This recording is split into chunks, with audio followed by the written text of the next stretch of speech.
नमस्कार, मैं हूं आलोक और आप देख रहे हैं डेली 24 भारत। यूपी पुलिस विभाग में तबादलों की बड़ी लहर चली है। सरकार ने 82 डिप्टी एसपी के तबादले एक साथ किए हैं। इनमें कई ऐसे अफसर शामिल हैं जो हाल ही में इंस्पेक्टर से प्रमोट होकर डीएसपी बने हैं। नई तैनातियों के तहत सुनील कुमार सिंह को सुल्तानपुर का नया डीएसपी बनाया गया है, जबकि विकास राय को अयोध्या का डीएसपी नियुक्त किया गया है। इसके अलावा कई जिलों में भी नए अफसरों को जिम्मेदारी सौंपी गई है। सूत्रों के मुताबिक ये तबादले प्रशासनिक संतुलन और विभागीय आवश्यकता के तहत किए गए हैं। डीजीपी मुख्यालय से जारी आदेश के बाद सभी अफसरों को तुरंत नई जगहों पर कार्यभार संभालने के लिए निर्देश दिए गए हैं। इस बड़े फेरबदल के बाद कई जिलों में पुलिस की कार्यशैली में बदलाव देखने को मिल सकता है। अधिकारियों से उम्मीद है कि वे कानून व्यवस्था बनाए रखने में बेहतर प्रदर्शन करेंगे और जनता का भरोसा मजबूत करेंगे। और आपको बता दें कि पुलिस विभाग में ट्रांसफ़र हुए हैं करीब 82 जो पुलिसकर्मी हैं, उनके तबादले हुए हैं। और आपको बता दें बड़ा फेरबदल यूपी पुलिस के अंदर किया गया है और करीब आपको बता दें 82 पुलिसकर्मियों को इधर से उधर किया गया है। और आपको बता दें अयोध्या में विकास राय को नई जिम्मेदारी मिली है। यूपी पुलिस में बड़ा फेरबदल हुआ है। और आपको बता दें इसी के साथ 82 डिप्टी एसपी के ट्रांसफ़र किए गए हैं। और आपको बड़ी खबर बता रहे हैं, और 72 पुलिसकर्मियों का कार्यक्षेत्र भी बदला गया है। बड़ी खबर आपको यूपी से दे रहे हैं। और आपको बता दें कि यूपी पुलिस में बड़ा फेरबदल हुआ है। सुल्तानपुर के नए डीएसपी बने हैं सुनील कुमार सिंह। और इस मुद्दे पर हमारे साथ बात करने के लिए हमारे साथ जुड़ गए हैं प्रतुम दीक्षित। क्या खबर है आपके पास, ये जो लोग बदले गए हैं इतनी जल्दी में क्यों तबादले किए गए हैं? जी बिल्कुल बताना चाहेंगे। जी, आवाज़ आ रही है आपको मेरी? प्रदुम, आवाज़ आ रही है? जी बिल्कुल बताना चाहेंगे। बोलिए। ये जो काफी फेरबदल किया गया है, जिसमें यूपी में 82 पीपीएस अफसर के तबादले किए गए हैं। ये जो चुनाव आने वाला है, चुनाव से पहले अभी और भी अधिकारी हैं, जिसमें जो ये बैठक हो चुकी है। बैठक के बाद में अभी और भी कुछ आईपीएस हैं, कुछ और भी पीपीएस हैं। इन सब का अन्य बड़े पैमाने पर भी तबादला होगा, जिसमें अभी फिलहाल सिर्फ 82 लोगों का तबादला किया गया है। लेकिन इसके अंदर डीएसपी भी शामिल है जिनको इधर से उधर तबादला किया गया है। ऐसा इतनी बड़ी तादाद में क्यों ये करना पड़ा फेरबदल? थोड़ा इसके बारे में क्या जानकारी आपके पास? बिल्कुल, अगर हम बात करें कि अभी बिहार में भी चुनाव होने वाला है, जिसको लेकर के जो पहले से अधिकारी वहां पे थे, तो जिससे चुनाव को लेकर के किसी भी प्रकार की कोई उसमें दिक्कतें ना होने पाए। और साथ ही जो अभी आपके बरेली वगैरह ऐसे कई जगह हैं जहां पे हिंसा भी हुई, उसको लेकर के अब ये सरकार द्वारा एक टीम गठित करके और ये बड़ा एक फैसला लिया गया कि जिसमें इन अधिकारियों को फेरबदल किया गया है, जिससे आने वाले अन्य समय में किसी भी प्रकार की कोई दिक्कतें ना होने पाए। क्योंकि जो ये अधिकारी हैं, ये काफी समय से एक ही जगह पे रुके हुए थे, जिसको लेकर के ये ट्रांसफर कराना जो है बहुत ही आवश्यक था। और अभी अन्य भी तैयारी चल रही है, जिसमें और भी बड़े पैमाने पर अभी तबादले होंगे। जैसे कि आप बता रहे हैं आगे भी कुछ और नाम जुड़ सकते हैं, कितने और नाम जुड़ने की उम्मीद है?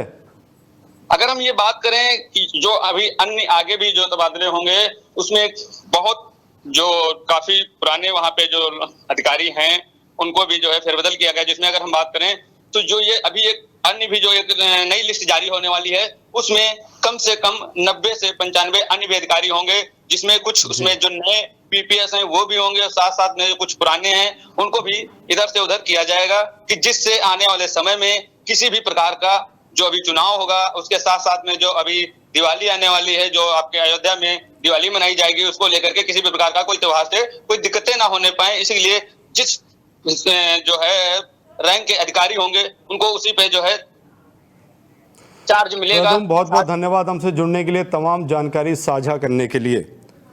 तो आपको एक बार फिर से हम बता दें कि यूपी पुलिस के अंदर बड़ा फेरबदल किया गया है। 82 डीएसपी को इधर से उधर ट्रांसफर किया गया है।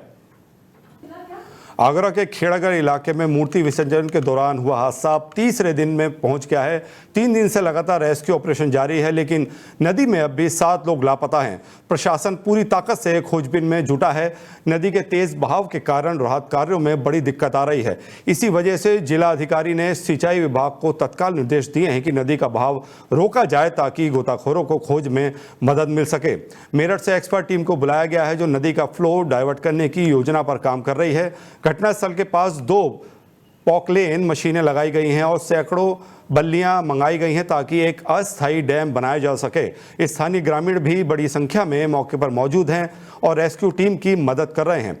गौरतलब है कि विसर्जन के वक्त नदी में 13 लोग डूब गए थे, जिनमें से कुछ के शव बरामद हो गए हैं। प्रशासन की कोशिश है कि बाकी लापता लोगों को जल्द से जल्द खोजा जाए। फिलहाल खेड़ागढ़ में मातम और बेचैनी का माहौल बना हुआ है। और आपको बता दें कि रेस्क्यू अभी भी जारी है। तीसरे दिन भी रेस्क्यू जारी है। नदी का बहाव रोकने के लिए कवायद शुरू कर दी गई है और एक टेम्परेरी बांध बनाया गया है। डीएम ने सिंचाई विभाग को कड़े निर्देश दिए हैं। और आपको बता दें आसपास के जो गांव के लोग हैं वो भी इसमें रेस्क्यू टीम की मदद कर रहे हैं। खेड़ागढ़ में मूर्ति विसर्जन के दौरान ये हादसा हुआ था, लेकिन कुछ लोग इसमें बह गए थे। नदी में 3 दिन से लगातार रेस्क्यू जारी है। डीएम के सख्त निर्देश दिए गए हैं कि इस कार्रवाई को जल्दी से जल्दी पूरा किया जाए। और आपको बता दें टेम्परेरी डैम भी बनाया गया है ताकि नदी के फ्लो को थोड़ा रोका जा सके। अब हमारे साथ जुड़ रहे हैं अर्पित, क्या कुछ जानकारी है, कितने लोग अभी भी लापता हैं? जी बिल्कुल, साफ तौर पर मैं आपको बता दूं, बड़ी दुखद जो घटना है मूर्ति विसर्जन के दौरान जो घटना क्रम हुआ था, वहीं लोगों में रोज भी व्याप्त है क्योंकि 13 लोगों डूबने की सूचना थी। 5 लोगों 4 लोगों की मौत हुई है और एक अभी भी निजी अस्पताल में भर्ती है और 7 लोग अब भी उनका रेस्क्यू चल रहा है, वो तलाश की जा रही है। वहीं अब एनडीआरएफ के साथ साथ जो आगरा प्रशासन है, जो राजनीतिक नेता हैं, उन लोगों ने वाकई में जो मशक्कत की है वो रेस्क्यू खुद करा रहे हैं। और लेकिन साथ के साथ मैं आपको बता दूं, जो ग्रामीण हैं, जो आक्रोश जो ग्रामीण थे, वो खुद उतरे हुए हैं कि ताकि लोगों का जो शव है वो बरामद हो जाए। और वहीं आगरा प्रशासन ने अब आर्मी की मदद ली हुई है, तो आर्मी खुद अब मशक्कत कर रही है। जी, मैं आपसे जानना चाह रहा था कि जो लोग इसके अंदर लापता हुए हैं या जिनकी मृत्यु हुई है, सरकार उनको क्या मुआवजा देने वाली है? बिल्कुल, साफ तौर में आपको बता दूं, उत्तर प्रदेश के मुखिया योगी आदित्यनाथ लगातार मॉनिटरिंग कर रहे हैं और उन्होंने शोक व्यक्त किया है। वो जो वहाँ के जो राजनीति जुड़े हुए हैं और अगर फतेहपुर सीकरी सांसद हैं ग्रामीण के राजकुमार चाहर, उनकी बात किया, उन्हें वो खुद वहाँ मौजूद थे और उन्हें मुख्यमंत्री जो योगी ठीक है अर्पित, बहुत बहुत धन्यवाद हमसे जुड़ने के लिए, तमाम जानकारी साझा करने के लिए। तो आपको बता दें 3 दिन से रेस्क्यू चल रहा है। मूर्ति विसर्जन के दौरान ये हादसा हुआ था और आपको बता दें कि डीएम ने सख्त निर्देश दिए हैं। सोनभद्र से बड़ी खबर है। समाजवादी पार्टी के कार्यकर्ताओं ने आरटीएस चौक पर प्रदर्शन किया है। इसका नेतृत्व सपा जिला सचिव प्रमोद यादव ने किया। प्रदर्शन का मुख्य मुद्दा महिलाओं की असुरक्षा और दलितों पर बढ़ते अत्याचार रहा है। सपा नेताओं ने आरोप लगाया कि भाजपा सरकार में हत्या, लूट और बलात्कार जैसी घटनाएं आम हो गई हैं।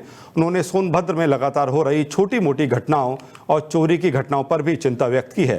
प्रमोद यादव ने एनसीआरबी रिपोर्ट का हवाला देते हुए कहा कि उत्तर प्रदेश में महिलाओं के खिलाफ 66,381 अपराध दर्ज हैं। सपा नेता मनीष त्रिपाठी ने कहा कि कानून व्यवस्था पूरी तरीके से चरमरा गई है।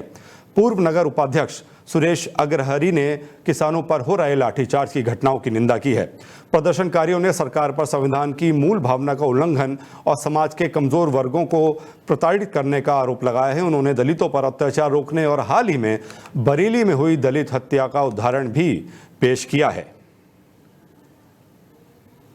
देखिए, इस प्रदेश की भाजपा सरकार में लगातार कानून व्यवस्था गिर रहा है, लगातार दलितों पर अत्याचार हो रहा है। अगर एनसीआरबी की बात की जाए तो यूपी में सबसे ज़्यादा महिलाएं असुरक्षित हैं। यूपी की अगर बात किया जाए तो यूपी में अगर 66,381 केस है महिलाओं पर, महाराष्ट्र की बात किया जाए तो 47,101 केस है। तो इस तरीके से दलितों पर अपराध लगातार बढ़ रहा है, महिलाओं पर अपराध बढ़ रहा है, प्रदेश में कानून व्यवस्था गिर रहा है भाजपा सरकार में। रामपुर से बड़ी खबर है। समाजवादी पार्टी के वरिष्ठ नेता अरविंद सिंह गोप आज रामपुर पहुंचे और सपा के कद्दावर नेता आजम खान से उनके घर जाकर मुलाकात की। दोनों नेताओं के बीच मुलाकात का माहौल बेहद गर्मजोशी भरा रहा। चर्चा के दौरान पार्टी की मौजूदा स्थिति और भविष्य की रणनीति पर विचार करते हुए उन्होंने कहा। साथ ही अरविंद सिंह गोप ने आजम खान के स्वास्थ्य का हालचाल भी जाना। राजनीतिक विश्लेषकों का मानना है कि ये मुलाकात सपा की आंतरिक एकजुटता और पार्टी के ज़मीनी स्तर पर मजबूती को दर्शाती है। मुलाकात के दौरान दोनों नेताओं ने भविष्य की राजनीतिक रणनीति और आगामी चुनावी तैयारियां भी मंथन किया। विशेष रूप से ध्यान देने वाली बात यह है कि आजम खान के जेल से बाहर आने के बाद ये पहली मुलाकात है जिसमें सपा का कोई बड़ा नेता उनसे मिलने पहुंचा है। माना जा रहा है कि ये मुलाकात 8 अक्टूबर को सपा अध्यक्ष अखिलेश यादव से मिलने की तैयारियों का संकेत देती है। हमारे साथ जुड़े हैं सुरेश दिवाकर। सुरेश, कितनी अहम माना जा रहा है इस मुलाकात को? सपा का कोई बड़ा नेता अभी जेल से आने के बाद पहली बार मिलने पहुंचा है आजम खान से। देखिए, बिल्कुल जिस तरह से आज रामपुर में जो समाजवादी पार्टी के बेहद करीबी यानी कि अखिलेश यादव के बेहद करीबी माने जाते हैं अरविंद सिंह गोप, और मुलायम सिंह यादव जी के बहुत बेहद करीबी माने जाते हैं। एक ऐसे नेता है अरविंद सिंह गोप जो आज समाजवादी पार्टी के आजम खान यानी कि जो तकरीबन 23 महीनों के बाद जिला जेल से सीतापुर की छूटने के बाद रामपुर पहुंचे थे, तो अभी तक कोई समाजवादी पार्टी का कोई बड़ा नेता नहीं आया था। लेकिन आज समाजवादी पार्टी के ये बहुत वरिष्ठ नेता माने जाते हैं अरविंद सिंह गोप जी, और आज ये रामपुर पहुंचे और आजम खान से इन्होंने मुलाकात की है। दोनों नेताओं के बीच मुलाकात का माहौल बेहद गर्मजोशी वाला बताया जा रहा है, और चर्चा ये है कि पार्टी की जो स्थिति है और उस पर विस्तार से वार्ता हुई है दोनों के बीच। लेकिन जिस तरह से अभी तक कोई समाजवादी पार्टी का कोई बड़ा नेता नहीं पहुंचा था, अरविंद सिंह गोप आज रामपुर पहुंचे और आजम खान के स्वास्थ्य को लेकर भी इन्होंने हालचाल जाना है। दोनों नेताओं ने भविष्य की राजनीति को लेकर भी काफी मंथन किया है। यही माना जा रहा है कि मुलाकात जो है सपा की आंतरिक एकजुटता को दर्शाती है। तो कहीं ना कहीं अब अखिलेश यादव 8 तारीख को रामपुर आने वाले हैं, और इसको लेकर भी ये जो इनकी मुलाकात है अरविंद सिंह गोप की, वो बेहद जो है वो दर्शाती है संकेत कि कहीं ना कहीं अब समाजवादी पार्टी में जिस तरह से जो समाजवादी पार्टी के कुछ नेता अगर जो जेल में बनते हैं यानी कि आजम खान सहित कई ऐसे जो नेता थे वो बनते, अब कहीं ना कहीं इन लोगों को जो है कहीं राहत मिलती नजर आ रही है। तो ये जो एक अहम मुलाकात है आज अरविंद सिंह गोप की आजम खान से मिलने की, ये बहुत ही जो समाजवादी पार्टी के लिए बेहद खुशी के संकेत दर्शाती हुई दिखाई दे रही है। सुरेश, बहुत बहुत धन्यवाद हमसे जुड़ने के लिए, तमाम जानकारी साझा करने के लिए। तो आपको बता दें, समाजवादी पार्टी का कोई बड़ा नेता जेल से छूटने के बाद आजम खान से आज मिलने के लिए पहुंचा है। उत्तर प्रदेश में एक और जहां आइला मोहम्मद पोस्टर को लेकर आई जगह विवाद जारी है, वहीं मुजफ्फरनगर से एक अनोखी तस्वीर सामने आई है जिसने सांप्रदायिक सौहार्द की मिसाल पेश की है। दरअसल आरएसएस के 100वें स्थापना दिवस पर आज नगर के मुख्य मार्गों से पथ संचलन निकाला गया। इस दौरान हिंदुस्तानी पसमानदा मंच के बैनर वाले मुस्लिम समाज के लोगों ने पथ संचलन पर पुष्प वर्षा की, जिससे माहौल एकता और भाईचारे से भर गया। मंच के राष्ट्रीय प्रवक्ता रिजवान अंसारी ने कहा, हमने ये पहल इसलिए की ताकि समाज में जो गलत धारणा बनाई गई है कि आरएसएस मुसलमानों का दुश्मन है, वो खत्म हो सके।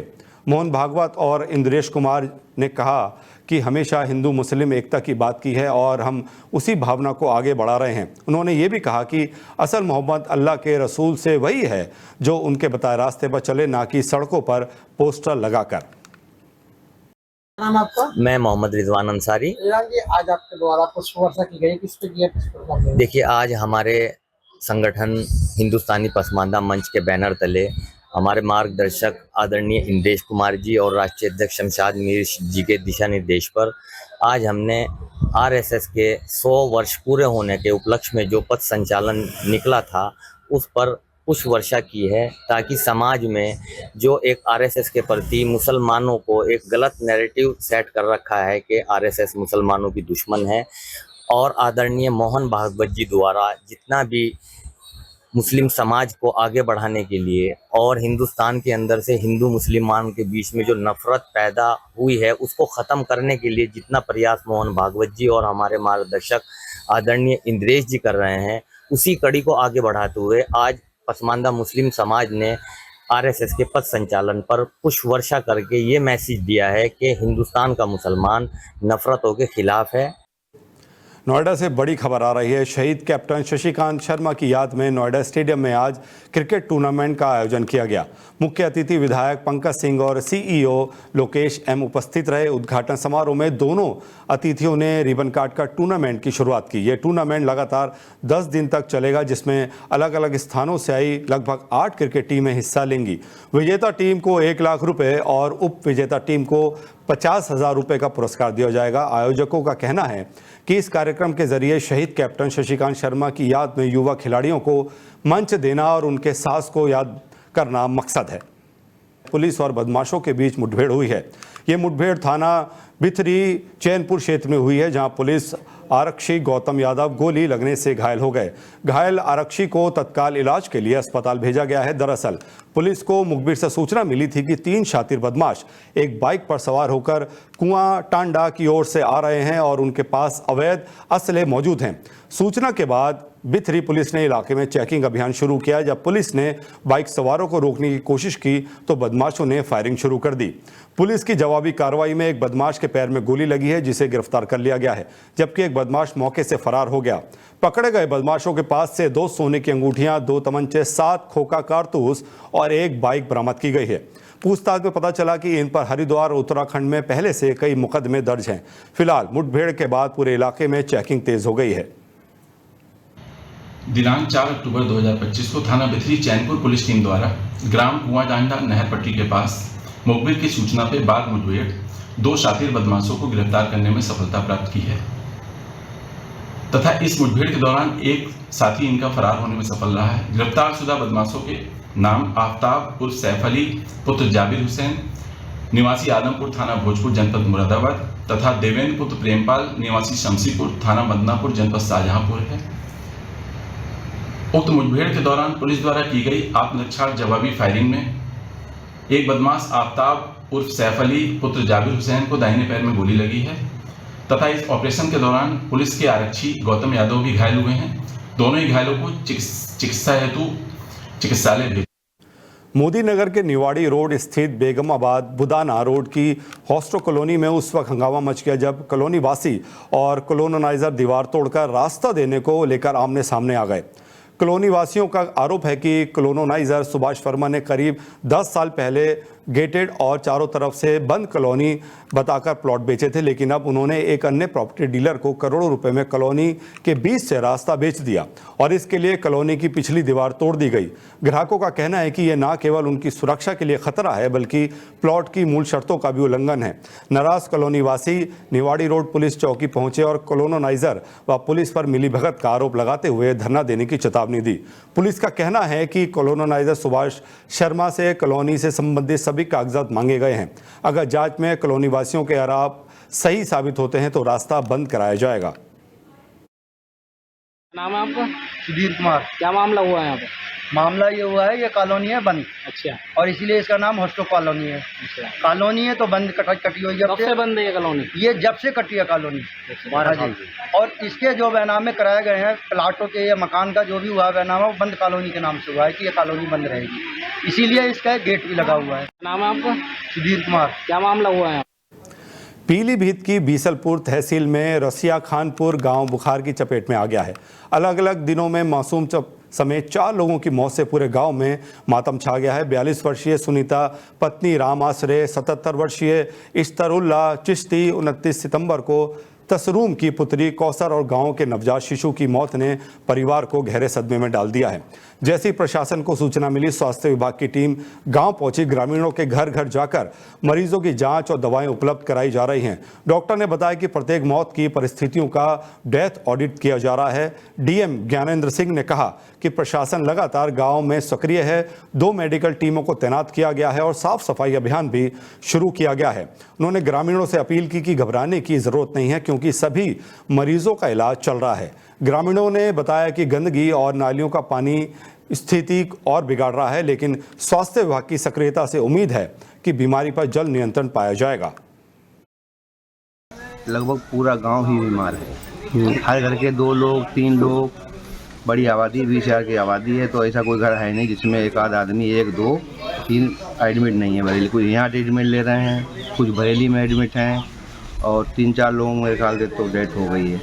3 लोग हैं मेरे संज्ञान में जिनकी डेथ हो चुकी है, बाकी का जानकारी है नहीं, बड़ा गाँव है, तो हो सकता है और भी लोगों की डेथ हुई हो। लगभग कितने लोग बीमार होंगे? बीमार मुझे लगता है 2-2.5 हज़ार आदमी होगा। तो ख़त्म हुए हैं, क्या 2 है? लेडीज हैं और 1 जेंट्स। अच्छा, कितने लोग बीमार हैं? बीमार तो 80% पूरी रसिया खानपुर की जनता बीमार है। और कोई डॉक्टर ने सुविधा दी है? डॉक्टर नहीं, यहाँ कोई सुविधा नहीं। और यहाँ कोई साफ सफाई का? साफ सफाई ODF में गांव है और हिंदुस्तान का सबसे गंदा गांव है। चश्मदीद कहीं देख लो। पॉपुलेशन कितनी है? पॉपुलेशन लगभग 10-12 हज़ार। इस बुलेटिन में इतना ही। अपना ख्याल रखिए, देखते रहिए डेली 24 भारत। नमस्कार।